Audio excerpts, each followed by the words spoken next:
You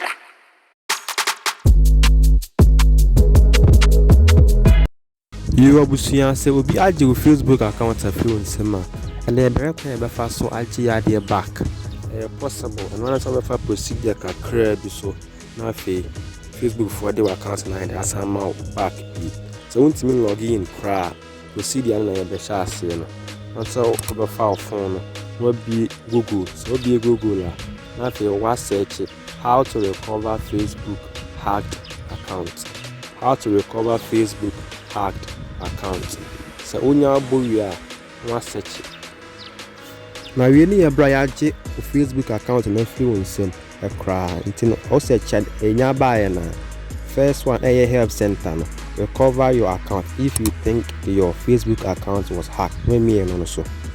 afi unya boy no so na no say na ebeba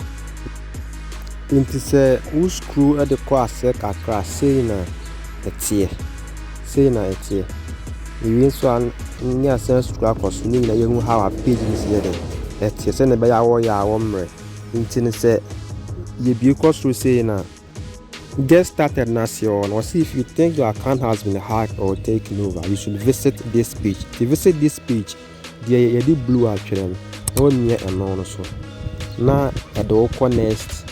page. Into next page and say that here report compromised account. It was if you believe your account has been compromised by another person or a virus, please click my compromised button. It's only me my compromised button as well. The over next page. I want to go where you know yes and then you say the page you man one bow old account I wouldn't say ya get phones and the password name mobile number and I say you know the afi the boy no I don't want your account in the back. My account in the new feelings and yes I can na yet twice so yeah but I was on the boy want your account in the back everything upon phone in there and some why settings no password will be flash